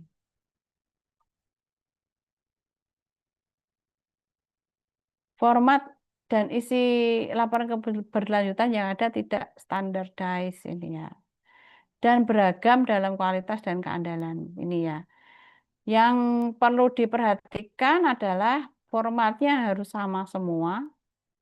Kemudian antar perusahaan, antar periode bisa dibandingkan. Ketersediaan dan transparansi. Dan rilisnya tepat waktu ya, bersamaan dengan annual report. Reliabilitas, ini. Dan analisis. Ini adalah beberapa kriteria dari International Integrated Reporting Committee. Kriterianya apa saja? Nah, ini sekali lagi di bukunya itu pada saat itu ya masih berupa sukarela ya. Tapi ternyata ya sekarang sudah menjadi wajib. Oh ya, saya lupa untuk ini ya apa undang-undang cari undang-undang mengenai SR ya. Semoga tidak lupa di pertemuan yang akan datang nanti saya share. Kemudian siapa yang bertanggung jawab pada pelaksanaan pelaporan keberlanjutan dan memastikan bahwa laporan yang disajikan itu benar-benar qualified dan seterusnya. Kalau dalam internal perusahaan ya auditor internal ya. Sebelum keluar ya dia harus punya dulu itu assurance di dalam perusahaan yaitu auditor internal. Kemudian ketika dibutuhkan validasi atau assurance dari pihak luar, maka perusahaan bisa meng-hire akuntan publik bersertifikat ya untuk mengecek itu tadi bahwa laporan keberlanjutannya itu memang benar-benar berintegritas dan qualified sesuai dengan aturan. Oke ya, ini selanjutnya jenis-jenis opini assurance ya tadi. Bahwa ketika perusahaan itu butuh validasi dari pihak luar ya, dalam hal ini auditor, maka auditor juga mengeluarkan beberapa jenis opini untuk pelaporan keberlanjutan ya. Nah, nanti ada yang tanya, "Loh, Bu, itu jenis asuransinya kok cuma 3, kok nggak ada yang adverse, unqualified, qualified gitu, Bu?" Beda. Ini adalah jenis-jenis opini assurance untuk laporan keberlanjutan. Yang pertama adalah assurance negatif ya. Di mana akuntan itu berpendapat bahwa mereka tidak mengetahui adanya modifikasi. Ya, misalnya ISO 26000. Kemudian jenis kedua adalah asuran positif. Maka akuntan bersertifikat tadi ya, auditornya itu berpendapat apakah pengungkapan kinerja keberlanjutan disajikan secara wajar sesuai dengan rangkaian standar keberlanjutan yang diterima global. Oh, ternyata sesuai ya, berarti asuransinya positif. Ya. Kalau asuransinya negatif ya ini ada modifikasi. Jadi bikin acara sendiri perusahaannya. Kemudian jenis yang ketiga, persetujuan audit integrasi atau data universal, di mana akuntan memberikan assurance atau jaminan terbatas terkait kepatuhan terhadap semua standar keberlanjutan yang berlaku berdasarkan prosedur yang disepakati. Jadi di sini benar-benar perusahaan tersebut memang melaksanakan apa yang sudah menjadi persetujuan atau ya persetujuan ya perjanjian dengan industri lain yang perusahaan lain yang sejenis ya. Kemudian pengendalian internal yang relevan dengan kinerja keberlanjutan ya sekali lagi pengendalian internal atau SPI itu kan sistem pengendalian internal itu kan dibuat tujuannya ya untuk melindungi aset perusahaan. Dan kinerja keberlanjutan itu juga dipandang sebagai sebuah aset. Maka perlu ada pengendalian internal yang relevan khusus untuk kinerja keberlanjutan. Tujuannya adalah untuk menjaga kelestariannya itu tadi. Dan juga ada manajemen resiko keberlanjutan. Ya. Memang perlulah karena melibatkan sumber daya yang tidak sedikit ya pastinya ada resiko di situ. Berikutnya ada kerangka kerja IRM dan ISO 31000. Ini terkait dengan risiko dan keberlanjutannya. Ini ada 5 jenis risiko dalam pelaporan keberlanjutan. Serius sekali ya ini ya, ada risiko strategis, operasional, risiko kepatuhan, resiko reputasi dan resiko keuangan. Itu sih tambahan dari saya ya. Sudah saya share juga di SIP. Silakan ada yang ditanyakan?